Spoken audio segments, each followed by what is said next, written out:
Students, आप सभी का ऑनलाइन क्लास में स्वागत है। स्टूडेंट्स, आज हम लोग क्लास 10th विषय हिंदी के क्षितिज बुक का गद्य खंड का प्रथम चैप्टर नेताजी का चश्मा इस पाठ को पढ़ेंगे, जिसके लेखक हैं स्वयं प्रकाश। जैसा कि आपको पता है कि हिंदी क्षितिज का और कृतिका और ये हिंदी व्याकरण, ये 3 बुक प्रेस्क्राइब्स हैं बोर्ड के द्वारा। इसी क्रम में हम लोग आज हिंदी विषय का नेताजी का चश्मा, जो बहुत ही एक महत्वपूर्ण और इम्पोर्टेंट टॉपिक है, एक इम्पोर्टेंट चैप्टर है, महत्वपूर्ण चैप्टर है, इसके विषय में हम लोग आज पढ़ेंगे। सबसे पहले हम लोग लेखक जो स्वयं प्रकाश जी हैं, इनके बारे में जानेंगे। स्वयं प्रकाश भारतीय समाज के सजग प्रहरी और सच्चे प्रतिनिधि साहित्यकार हैं। उनकी रचनाओं में समाज की तत्कालीन सामाजिक एवं राजनीतिक परिस्थितियों का सजीव चित्रण देखने को मिलता है। स्वयं प्रकाश जी ने अपनी कहानियों और उपन्यासों में यथार्थ और आदर्श का अद्भुत समन्वय किया है। उनके साहित्य में सामाजिक बंधनों में छटपटाती हुई नारियों की वेदना तथा वर्ण व्यवस्था या संप्रदाय व्यवस्था के तहत शोषित व्यक्तित्व की पीड़ा के मर्मस्पर्मी चित्र उपस्थित किए गए हैं, जो तर्कशः बेजोड़ हैं। ये स्वयं प्रकाश जी का लिखने का मेन मकसद था कि सामाजिक बुराइयों, स्त्री पे हो रहे अत्याचारों को उजागर किया जाए, और इस क्रम में उन्होंने बहुत सारे लेख को लिखे हैं। इनका जीवन परिचय इस प्रकार है कि प्रसिद्ध साहित्यकार स्वयं प्रकाश का जन्म सन 1947 ईस्वी में मध्य प्रदेश के इंदौर शहर में हुआ। उनका बचपन राजस्थान में व्यतीत हुआ। वहीं से अध्ययन कार्य पूरा कर मैकेनिकल इंजीनियरिंग की पढ़ाई करके औद्योगिक प्रतिष्ठान में नौकरी करने लगे। उनकी नौकरी का अधिकांश समय राजस्थान में ही बीता। स्वैच्छिक सेवानिवृत्ति के बाद वे वर्तमान में भोपाल में रह रहे हैं। वहाँ से वसुधा पत्रिका के संपादन में कार्य में जुड़े हैं। अभी भी ये वर्तमान में हैं। उन्हें अब तक पहला सम्मान बनमाली पुरस्कार, राजस्थान अकादमी पुरस्कार से सम्मानित किया जा चुका है। इनकी जो रचनाएं हैं वो भी इस प्रकार हैं। स्वयं प्रकाश जी अपने समय के प्रसिद्ध शाही कहानीकार हैं। अब तक उनके 13 कहानी संग्रह और 5 उपन्यास प्रकाशित हो चुके हैं।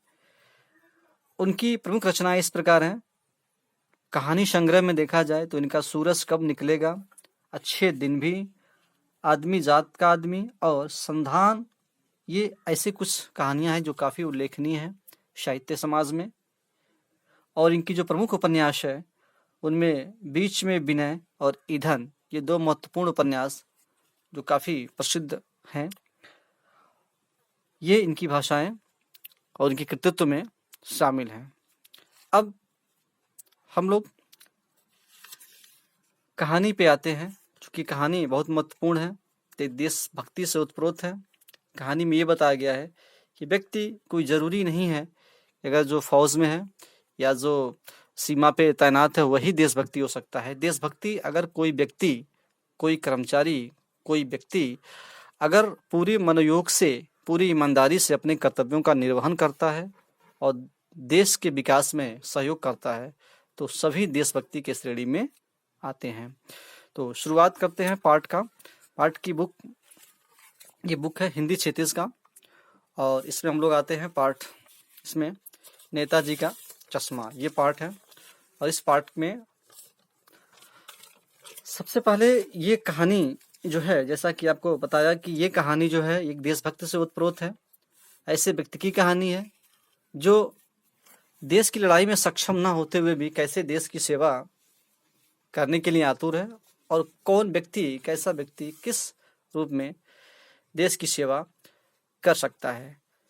कहानी के आरंभ में बताया गया है कि कहानी के मुख्य पात्र हवलदार साहब हैं, जिनको कंपनी के काम से उस कस्बे से गुजरना पड़ता था जिस कस्बे से ये कहानी जुड़ी हुई है। उस छोटे से कस्बे में कुछ पक्के मकान, स्कूल, सीमेंट का छोटा सा कारखाना है, जो 2 खुले सिनेमा घर हैं और एक नगर पालिका का कार्यालय था। नगर पालिका द्वारा विकास कार्य होते रहते थे। उस योग्य प्रशासनिक अधिकारी ने नगर के चौराहे पर नेताजी सुभाष चंद्र बोस की संगमरमर की प्रतिमा लगवा दी। प्रतिमा बनाने वाले कलाकारों की खोज, अधिक लागत लगने और बोर्ड का शासन काल कम रहने के कारण किसी स्थानीय कलाकार के रूप में यह कार्य स्कूल के ही ड्राइंग अध्यापक को दिया गया। अध्यापक ने भी महीने भर में मूर्ति बनवा डालने का आश्वासन दे दिया। स्कूल के अध्यापक ने नेताजी की छाती तक की 2 फुट की संगमरमर की मूर्ति बनाई। उस मूर्ति में नेताजी सुंदर, भोले व आकर्षक लग रहे थे। वह मूर्ति देश के लिए कुर्बानी देने की प्रेरणा देती प्रतीत हो रही थी। उन्हें सचमुच का चश्मा पहनाया गया था। हवलदार साहब ने जब पहली बार उस प्रतिमा को देखा तो वे रोमांचित हो गया कि इतना अच्छा उपाय किया गया है। वे वहां से जाने के बाद भी उसी के विषय में सोचते रहते। उन्हें लगा कि आज भी लोग देशभक्ति को बसाए अपने हृदय में रखे हैं, जिस कारण वे देश के वीरों का इस तरह से सम्मान करते हैं। दूसरी तरफ आज देश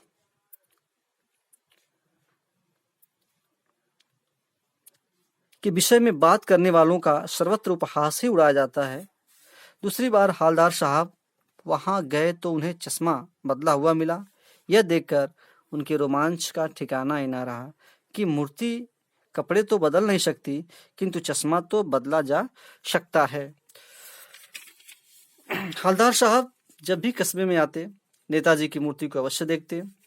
नेताजी का चश्मा बदला हुआ मिलता। एक दिन पान वाले से पूछने पर उन्हें पता चला कि कैप्टन नाम का चश्मे बेचने वाला व्यक्ति मूर्ति पर चश्मा लगाता है, और जब किसी ग्राहक को वैसा चश्मा चाहिए तो उस चश्मे को उतार लेता और दूसरी बार पहना देता।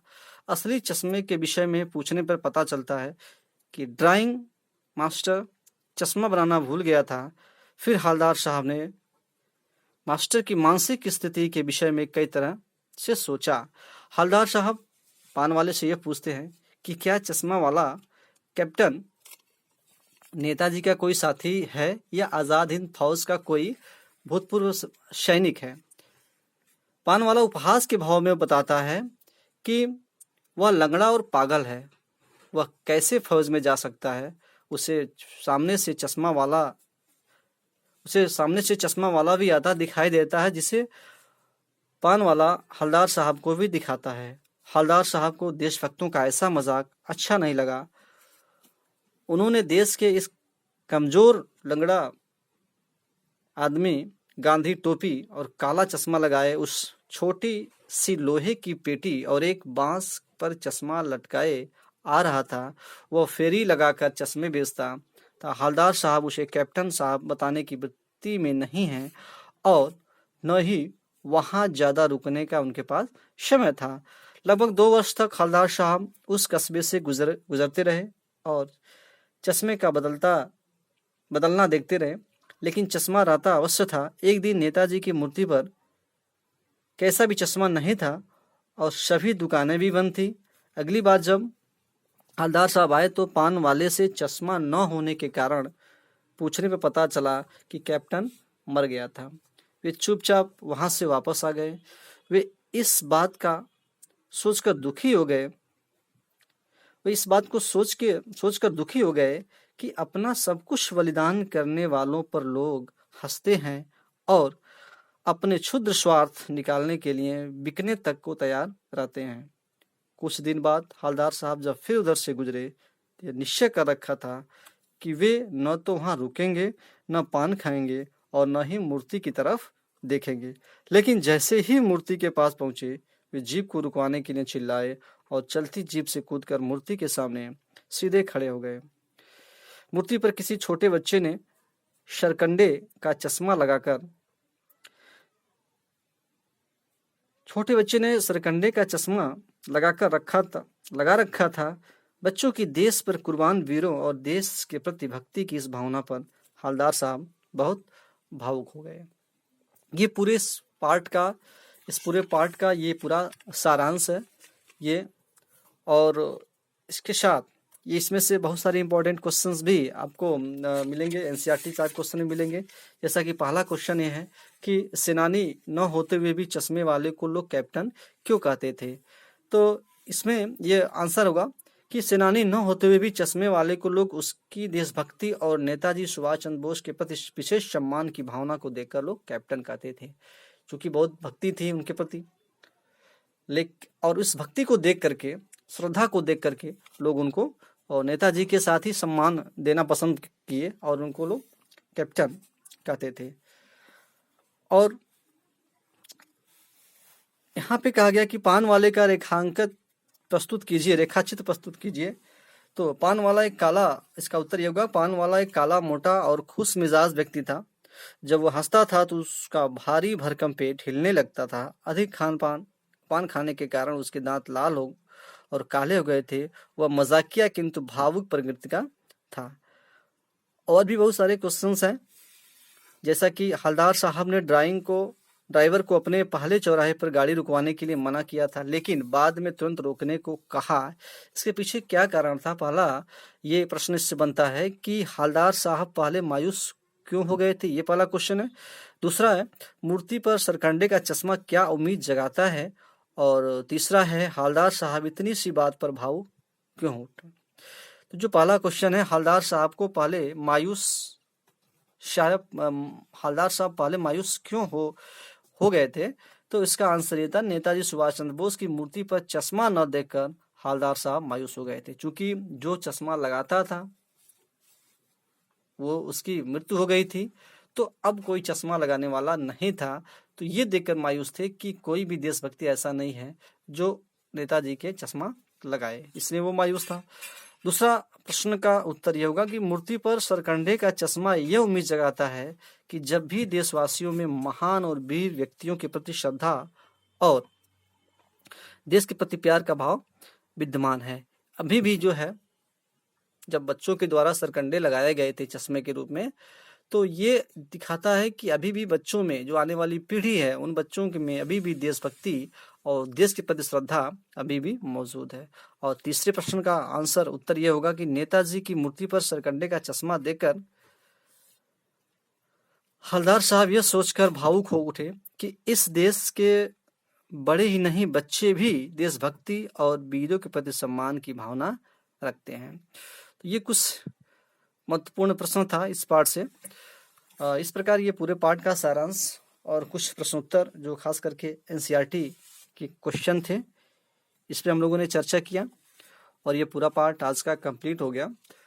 हमें उम्मीद है कि पूरा सारांश को आप एक बार फिर से रिविजन करेंगे और उसको, पूरी कहानी को, चूँकि ये बहुत महत्वपूर्ण पाठ है और ये क्लास 10th का है, तो बोर्ड की दृष्टि से भी काफ़ी महत्वपूर्ण है और आप इसको पूरी तरह से मन से कंठस्थ करने का प्रयास करेंगे। धन्यवाद।